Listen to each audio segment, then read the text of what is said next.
Look, I've got nothing bad to say about a college education, really. I have one, I wouldn't trade it for anything. And if you have the desire and the money to pay for a 4-year degree, I say go for it. But look, we need to stop promoting higher education at the expense of every other form of learning.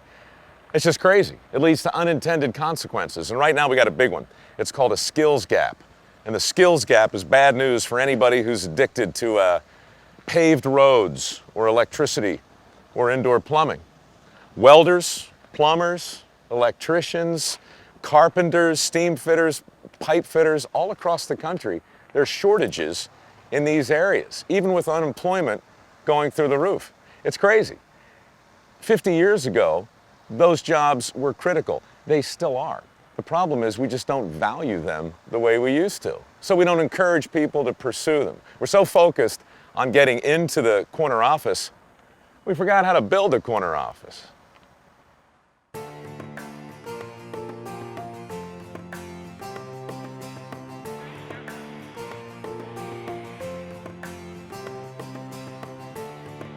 Hi, so I'm Laura Siegfried. I'm a journeyman electrician for SME Inc. of Seattle.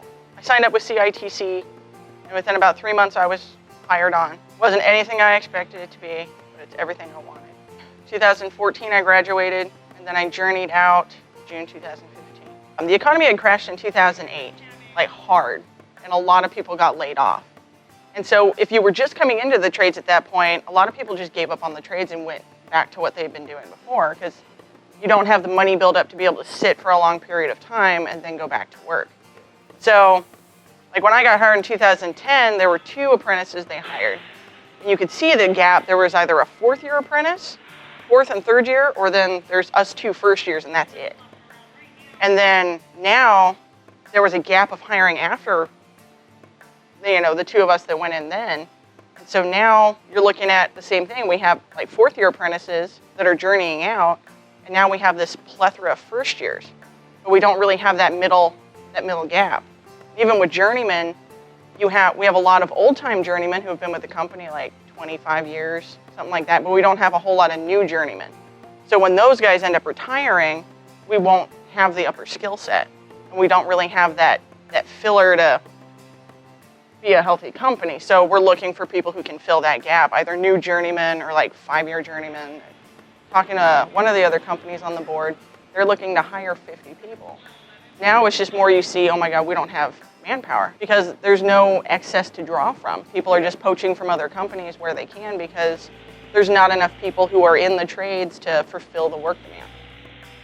There's a few times in your life when you have the world is your oyster, so they say. The new graduates today really do have a lot of choices. There's companies like mine that are desperate for skilled workers. In fact, there are projects that we were working on this year, 2016, that are being shelved to 2017 because companies like us don't have the availability of workers to execute the projects. So there's a huge demand for individuals with good skills, good attitudes, good work ethic, and a bright future awaits them. All the time, that's probably one of the biggest conversations we have is where are you going to find people at, where can you find qualified people?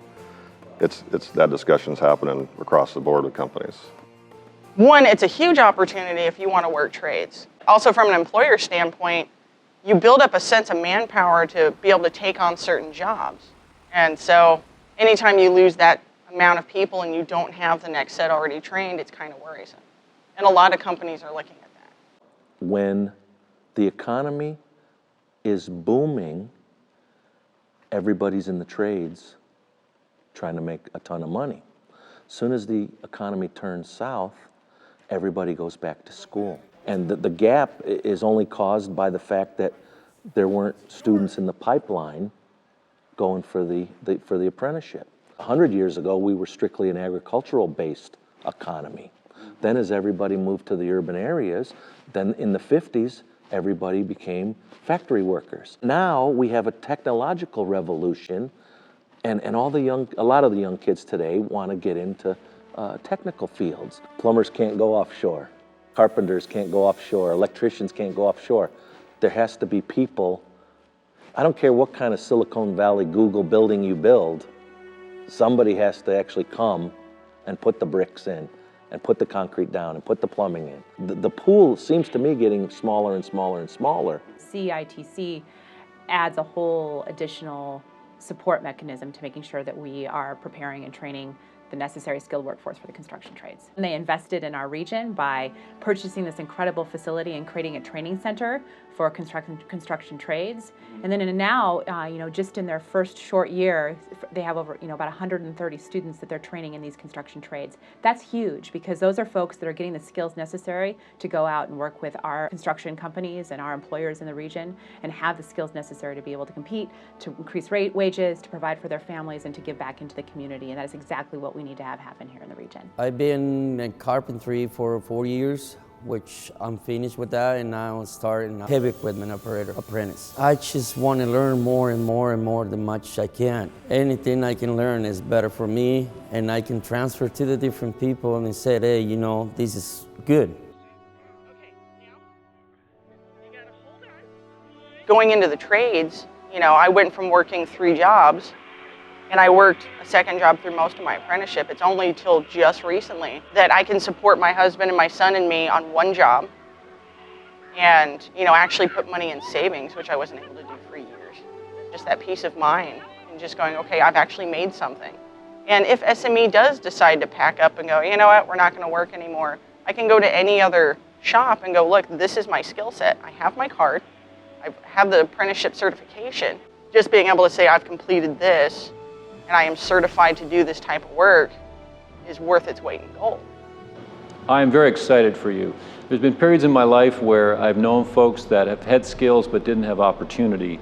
You now have skills and you have opportunity, and it should be a lot of fun for you. It should be rewarding for you as you grow and develop and support your families. You'll find yourselves well-rounded and ready for the world you face. When you come out of the program, you're the future of your company. If you don't make it, or if you don't learn what you need to learn, it's a threat to your paycheck, because if your company can't compete, then you're going to have to go somewhere else. The sky is the limit with what you want to do with your career. Just get out there and rock it. I mean, all of you deserve it. So 4 years is a long time, and dedication that you guys put onto this, good job. Kudos to you.